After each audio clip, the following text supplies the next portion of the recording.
Master minds commerce చదవాలనుకునే 10th inter విద్యార్థుల తొలి ఎంపిక. నమస్కారం, వెల్కమ్ టు సుమన్ టీవీ. నేను గీతాంజలి. జూన్ 24వ తారీఖున కృష్ణాంగారక చతుర్దశి ఎంతో విశేషమైన రోజు అని చెప్తారండి. అంటే ప్రత్యేకంగా ఆ వారం కావచ్చు, ఆ రోజు వచ్చినటువంటి నక్షత్రం కానీ, ఆ రోజు వచ్చినటువంటి తిథి కానీ, ఇవన్నీ కూడా చాలా ముఖ్యమైనవి, అరుదుగా వస్తుంటాయని చెబుతూ ఉంటారు. అలాగే ఈ రోజున కొన్ని నియమాలు పాటించడం వల్ల రుణ బాధలు కావచ్చు, ఎప్పటి నుంచో గృహం కోసం ప్రయత్నిస్తున్న వాళ్ళకి కావచ్చు, అనారోగ్యంతో బాధపడుతున్న వాళ్ళకి కావచ్చు, ఒక చక్కటి పరిహారం అవి చేసుకుంటే కలుగుతుంది, మంచి ఫలితం కూడా వాళ్ళకి లభిస్తుందని చెబుతున్నారు. అసలు ఏమిటి విశేషం, ఎలా చేయాలి, ఏమిటి, ఎవరెవరు చేసుకోవచ్చు తెలుసుకుందాం. వివరించేందుకు ప్రస్తుతం మనతో పాటు ఉన్నారు ప్రముఖ జ్యోతిషులు బ్రహ్మశ్రీ నందిభట్ల శ్రీహరి శర్మ గురువు గారు. వారితో మాట్లాడదాం. గురుగారు నమస్కారం అండి. వాగర్థావివ సంపృక్తౌ వాగర్థ ప్రతిపత్తయే జగతః పితరౌ వందే పార్వతీ పరమేశ్వరౌ. ఆదిత్యాయ చ సోమాయ మంగళాయ బుధాయ చ గురుశుక్ర శనిభ్యశ్చ రాహవే కేతవే నమః. శృంగేరి జగద్గురు పీఠాధిపతులకి, కంచి పీఠాధిపతులకి నమస్కారములు తెలియజేసుకుంటూ కార్యక్రమాన్ని ప్రారంభిద్దాం. గురుగారు, కృష్ణాంగారక చతుర్దశి ముందుగా విశిష్టత మాట్లాడదామండి. అసలు ఈ రోజు చాలా విశేషం అని అంటూ ఉన్నారు మీరు ఇందాక మాటల్లో చెబుతూ. ఇప్పుడు తెలియచేయండి ఆ విశేషాలు ఏంటో. తప్పకుండానమ్మా. అసలు ఆ యొక్క కృష్ణాంగారక చతుర్దశి అనేటువంటిది తెలుసుకున్న తర్వాత ఎప్పుడెప్పుడు మన ప్రేక్షకులకు ఆ విశిష్టత తెలియచేయాలనే, అంటే ఇంతకుముందు తెలవదాని కాదు, వచ్చేటువంటి రోజు గురించి తెలియచేయాలని. ఇంతకుముందు గురించి ఆ కృష్ణాంగారక చతుర్దశి విశిష్టత చాలా మహత్యమైనటువంటిది. కానీ ఈ జూన్ నెలలో వస్తుంది, ఆ విషయం మనకు అందరికీ తెలియచేయాలని సంకల్పంతో ఉవ్విల్లుడుతున్నానమ్మా. ఎందుకనంటే మనకు కృష్ణాంగారక చతుర్దశి అని అన్నప్పుడు ఏంటంటే, కృష్ణ అంటే బహుళపక్షం, అంగారక అంటే కుజుడికి సంబంధించినటువంటిది, మంగళవారం. చతుర్దశి అని అంటే అమావాస్య ముందు వచ్చేటువంటి రోజు. కృష్ణాంగారక చతుర్దశి అని అంటారు. దీనికి ఆ విధమైన పేరు. అది మంగళవారంతో కలిసి రావాలి. ఇది ఏంటంటే గ్రహణంతో సమానమైనటువంటి రోజుగా చెప్పబడి ఉందమ్మా. గ్రహణంతో సమానమైనటువంటి రోజుగా చెప్పబడి ఉన్నప్పుడు చాలా విశేషం అది. ఎవరెవరికి బాగా ఈ యొక్క సంబంధించి కృష్ణాంగారక చతుర్దశి రోజున రుణబాధలు, ముఖ్యంగా డబ్బులు అప్పులుగా ఉండి తీర్చలేకపోతున్నాం, ఈ అప్పును తీర్చడానికి ఇంకొక అప్పు, అంటే వనగుంటల పీటాడినట్టు ఈ గింజలు తీసి ఆ గింజలు అట్లా కొంతమంది జీవితంలో ఇక్కడ అప్పు తీర్చడానికి ఇంకో చోట అప్పు చేయడం, ఆ అప్పు తీర్చడానికి ఇంకో చోట, ఇలా జీవితాంతం అప్పులతోనే తిరుగుతుంది తప్ప టెన్షన్ తో కూడుకున్నటువంటి లైఫ్ ఉంటుంది ఇది. తర్వాత చాలా మందికి ధనపరమైనటువంటి సమస్యలు వస్తాయి. రుణబాధలు ఒకవైపు అయితే, ధనము సంపాదించినా నిలువ ఉండదని కొంతమంది, అలాగే ఎంత సంపాదించినా కానీ వాళ్ళు అనుకున్నంత టార్గెట్ లో డబ్బులు సంపాదించుకోలేనటువంటి వాళ్ళు, ముఖ్యంగా రోగముతో బాధపడేటువంటి వాళ్ళు, అనారోగ్య సమస్యలకి కారణం కూడా కుజుడే. ముఖ్యంగా జాతకంలోనమ్మా కుజగ్రహ ప్రభావము బలహీనంగా ఉందనుకోండి, ఇన్ఫీరియారిటీ కాంప్లెక్స్ తో బాధపడుతుంటాడు. ఇప్పుడు ఒక వ్యక్తి ఇంట్లో కూర్చున్నాడు అనుకో, తలుపు దగ్గర ఎవడో నవ్వితే నా గురించి నవ్వాడేమో అనుకుంటారు, అది ఇన్ఫీరియారిటీ. అంటే ఎవరు ఏది మాట్లాడుకుని అది నా గురించి అనుకొని బాధపడుతూ ఉండడం, అటువంటిది ఇన్ఫీరియారిటీ కాంప్లెక్స్. ఎక్కువగా బాధలాడుతూ ఉంటుంటారు, అది కుజదోషం ఉన్నవాళ్ళు. ముఖ్యంగా ఈ కృష్ణాంగారక చతుర్దశి రోజున ఇటువంటి సమస్యలతో బాధపడేటువంటి వాళ్ళు చెయ్యాలి. మరీ ముఖ్యంగానమ్మా పెళ్లి కాని అమ్మాయిలు చక్కటి వరుడు లభించాలనే ఉద్దేశంతో ఈ రోజున చెయ్యాలి. రోగములలో అన్నప్పుడు చాలా మందికి బైక్స్ మీద వెళ్తుంటారు, వాహన ప్రమాదాలు జరుగుతుంటాయి, యాక్సిడెంట్లు అవుతుంటుంటాయి కదా, ఆపరేషన్స్ తరచు జరుగుతుంటుంటాయి కదా. అటువంటి ఆపరేషన్స్ సక్సెస్ కావాలి, భవిష్యత్తులో జరిగే ఆపరేషన్స్ సక్సెస్ కావాలంటే కుజుడు అనుగ్రహం కావాలి. కుజుడు గనక అనుగ్రహం లేకపోతే ఆపరేషన్స్ చేయరమ్మా. ఎవరి జాతకంలో కుజుడి యొక్క ప్రభావం ఉంటేనే ఆ వ్యక్తికి ఆపరేషన్స్. అందుకే చాలా మంది జీవితంలో అనుకోండి, ఒక నెలలో ఆపరేషన్ అనుకుంటారు, అది సరిగ్గా కుదరక 2-3 నెలల తర్వాత పోస్ట్ పోన్ అవుతుంది. అంటే వాళ్ళ అర్థం వాళ్ళ జాతకంలో కుజుడు అప్పుడు అనుకూలిస్తున్నాడు ఆపరేషన్ చేయడానికి. అలా చేసే భవిష్యత్తులో జరిగే ఆపరేషన్స్ అనుకూలించాలన్నా, అన్నిటికంటే ముఖ్యంగా ఈ రోజుల్లో ప్రతి మధ్య తరగతి కుటుంబీకుడి కళ ఇల్లు సంపాదించుకోవాలి. కూడు, గుడ్డ, పట్ట, గూడు, ఈ 3 ఉండాలి మనిషి జీవించాలంటే ఇప్పటి కాలంలో. కాబట్టి కూడు దొరుకుతుంది, గుడ్డ దొరుకుతుంది, గూడు దొరకాలిగా. ఆ గూడు కోసం అనగా ఇంటి గృహం కావాలి అనుకున్న వాళ్ళు ఈ రోజున ఉమ్, సుబ్రహ్మణ్య స్వామిని కానీ వినాయకుడిని కానీ ఉమ్, అలాగే అంగారకుడిని కానీ పూజ చేసినట్లయితే ఉమ్, ఉపవాసం ఉన్న అద్భుతమైన ఫలితాలు పొందవచ్చమ్మా. ఉమ్. అంటే నియమాలంటూ ప్రత్యేకంగా ఉన్నాయా? ఇప్పుడు పూజ చేయాలని అన్నారు, ఎలా పూజ చేయాలి? దైవనామ స్మరణ ఏం చేస్తే మంచిది, ఇలా తెలియచేయండి. ముఖ్యంగా నాకు చెప్పాలనుకున్నప్పుడు ఏంటంటే ఈ రోజుకున్నటువంటి విశిష్టత ఆ, ఇంకా చెప్పాలని ఉందమ్మా. చెప్పండి గురుగారు. ఏంటనంటే ఆ. ఆ రోజు కృష్ణాంగారక చతుర్దశి అయింది కదా, ఉమ్, రోహిణీ నక్షత్రం ఆహా, 12:29 వరకు ఉంది మధ్యాహ్నం. మధ్యాహ్నం. తర్వాత మృగశిర నక్షత్రం వస్తుంది. ఓ, మృగశిర నక్షత్రము మొదటి పాదములో ఉండగానే ఉమ్, మధ్యాహ్నం సమయం ప్రారంభమవుతుంది కదా. ఉమ్, ఆ మృగశిర నక్షత్రానికి అధిపతి ఎవరు? కుజుడు.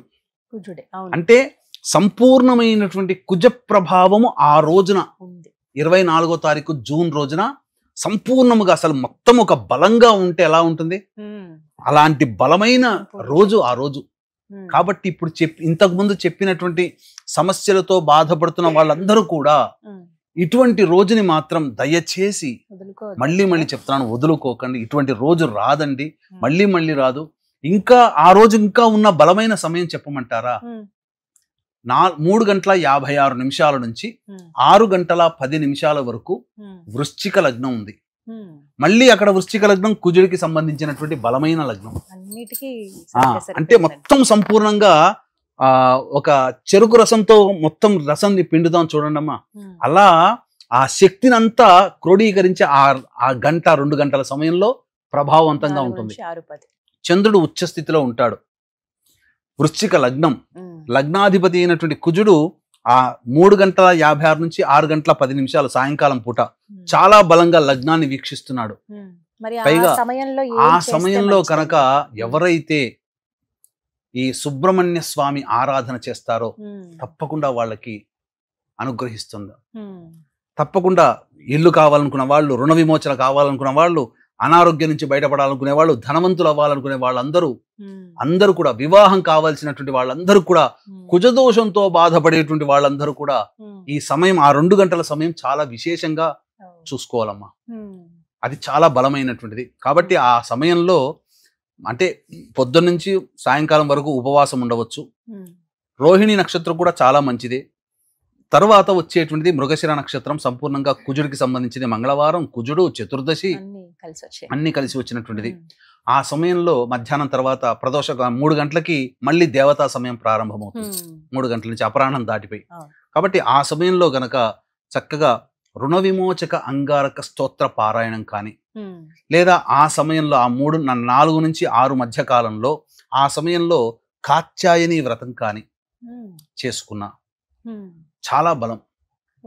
లేదా ఇవన్నీ వద్దు, మాకు ఇవేవి చేయడానికి మాకు సమయం అనుకూలంగా లేదో, లేకపోతే ఇవన్నీ మాకు పట్టింపు లేదు, మేము కేవలం జపం చేసుకుంటామంటే ఆ కుజ గాయత్రి మంత్రం ఉంటుందమ్మా. ఓం అంగారకాయ విద్మహే శక్తి హస్తాయ ధీమహి తన్నో కుజ ప్రచోదయాత్. ఓం అంగారకాయ విద్మహే శక్తి హస్తాయ ధీమహి తన్నః కుజ ప్రచోదయాత్. ఇలా ఈ యొక్క మంత్రాన్ని వీలైనన్ని సార్లు 4 నుంచి 6 గంటల మధ్య కాలంలో పఠించండి. ఎందుకంటే సాయంకాలం మళ్ళీ 6 దాటిన తర్వాత దుర్ముహూర్తం వచ్చేస్తుంది. దుర్ముహూర్తం వర్జం 7:30 వరకు ఉంటుంది. కాబట్టి వివాహం కావాల్సినటువంటి అమ్మాయిలు కాత్యాయని వ్రతాన్ని పొద్దున పూట చేయండి. చంద్రుడు రోహిణి నక్షత్రం ఉచ్చ స్థితిలో ఉంటాడు చంద్రుడు, ఆ సమయంలో చేయండి. ముఖ్యంగా ఈ గృహ సంబంధముగా, రోగ సంబంధంగా శత్రు సమస్యలమ్మా, ముఖ్యంగా శత్రు సమస్యలు కూడా తీరుతాయి ఈ సమయంలో. ఇవేవి వద్దండి మాకు ఉన్నదన్నప్పుడు సుబ్రహ్మణ్య స్వామి అభిషేకం చేయండి. ఆ సమయంలో అభిషేకం చేస్తే ఎంత గొప్పదమ్మా. సో ఆ రోజున ప్రదోషకాల సమయంలోకి వెళ్ళి 4 గంటలకల్లా వెళ్ళిపోయి సుబ్రహ్మణ్య స్వామి దేవాలయంలో అర్చన చేయించండి.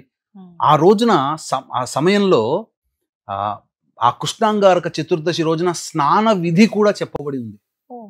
అంటే అనారోగ్య సమస్యలతో బాధపడుతున్నటువంటి వాళ్ళు కానీ, రుణ సమస్యలతో బాధపడుతున్నటువంటి వాళ్ళు, ఇల్లు కట్టుకోవాలనుకునే సంకల్పంతో ఉన్నటువంటి వాళ్ళు, ధనాన్ని కావాలనుకునేటువంటి వాళ్ళు ముఖ్యంగా కొన్ని వస్తువులని నీటిలో కలుపుకొని స్నానం ఆచరించినట్లయితే తప్పకుండా వాళ్ళకి ఆ సుబ్రహ్మణ్య స్వామి యొక్క అనుగ్రహం చేత తప్పకుండా ఆ సమస్యలన్నీ తీరిపోతాయి.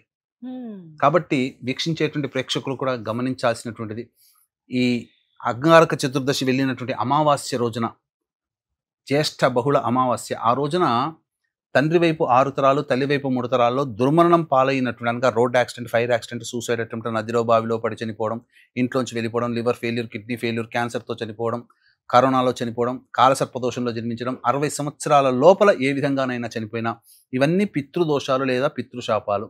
ఇట్టి పితృదోషాలు, పితృశాపాల నివారణకై మన పీఠం ఆధ్వర్యంలో ఈ పితృదోష నివారణ కార్యక్రమాలు అనేటువంటివి సశాస్త్రీయముగా గత పుష్కర కాలం నుంచి ప్రతి నెల మన పీఠం ఆధ్వర్యంలో చేయించడం జరుగుతుంది.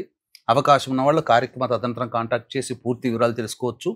కాకపోతే ఈ పితృదోషాలకు సంబంధించినటువంటి ఒక అబద్ధపు ప్రచారము, అవాస్తవము కేవలం ఎన్కాస్ట్ చేసుకోవడానికి మాత్రమే జరిగేటువంటిది. ఏంటంటే ఉన్న 27 నక్షత్రాల్లో 19 నక్షత్రాల్లో జన్మిస్తేనే ఈ పితృదోషం అని చెప్పి అబద్ధపు ప్రచారం జరుగుతుంది. అటువంటి నక్షత్రాల్లో పుడితే పితృదోషం అని చెప్పే మాటలు అవాస్తవము, ఏ శాస్త్రంలో కూడా చెప్పబడలేదు, స్వార్థం కోసం చెప్పేటువంటి మాటలు. కాబట్టి అటువంటి మాటల్ని ఎవ్వరూ విశ్వసించకండి, ఇది శాస్త్రం.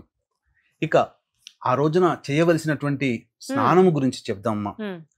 ఏంటనంటే ఎర్రటి గన్నేరు పూలు లేదా ఎర్రటి తామర పూలు, మరియు ఎర్రటి గంధం, ఎర్ర గంధము, ఎర్రటి అక్షితలు, అనగా ఎరుపు వస్తువులు, కుంకుమ పువ్వు, ఇవన్నీ కూడా వేసి, ఎర్రచందనం అని అంటారు కదా, చండ్రకట్టతో కూడినటువంటి ఆ పొడి కూడా వేసి, ఆ నీటిని వేసి స్నానం ఆచరిస్తే కుజదోషముతో బాధపడేటువంటి వాళ్ళు కానీ ఇవన్నీ సమస్యలు తీరుతాయి. తదనంతరం సుబ్రహ్మణ్య స్వామి అర్చనాభిషేకాదులు విశేషంగా చేసుకోవాలి. కుజుడు గనక, అంటే మన శరీరంలో రక్తవర్ణం రావడానికి కూడా కుజగ్రహ ప్రభావము. కాబట్టి రక్తహీనతతో బాధపడేటువంటి వాళ్ళు, ఎలర్జీస్, శ్వాస అందదు, dust allergy, skin allergy, smoke allergy, ఇటువంటి బాధలు ఉంటాయి కదమ్మా, చర్మ సంబంధమైనటువంటి రోగాలతో బాధపడేటువంటి వాళ్ళు ఈ కృష్ణాంగారక చతుర్దశి రోజున చెప్పబడినటువంటి వస్తువులతో గనక స్నానం ఆచరిస్తే చర్మ సమస్యలు చాలా మటుకు సమసిపోతాయి. ఇంకా విశేషంగా సుబ్రహ్మణ్య స్వామికి, కుజదోషంతో బాధపడేటువంటి వాళ్ళు సుబ్రహ్మణ్య స్వామికి ఆవు పాలు, ఆవు నెయ్యి, తేనె, ఈ మూడిటితో అభిషేకం జరిపించి చలివిడి నైవేద్యంగా పెట్టాలి. చర్మ సంబంధమైనటువంటి దోషంతో బాధపడేటువంటి వాళ్ళు గళ్ళ ఉప్పు, చక్కెర, మిరియాలు కచాపిచ్చిగా దంచి 1 టీ స్పూను ఆ యొక్క స్వామికి అభిషేకం జరిపించిన తర్వాత ధ్వజస్తంభం దగ్గర పెట్టి రావాలి. ఈ రోజు నుంచి మొదలుకొని ఒక 12 మంగళవారాల పాటు చేయండి, చాలా మటుకు సమస్యలు తీరిపోతాయని చెప్పవచ్చు. ఇంతటి విశేషమైనటువంటి రోజమ్మ, అస్సలు వదులుకోకూడదు. గ్రహణంతో సమానమైనటువంటి రోజు.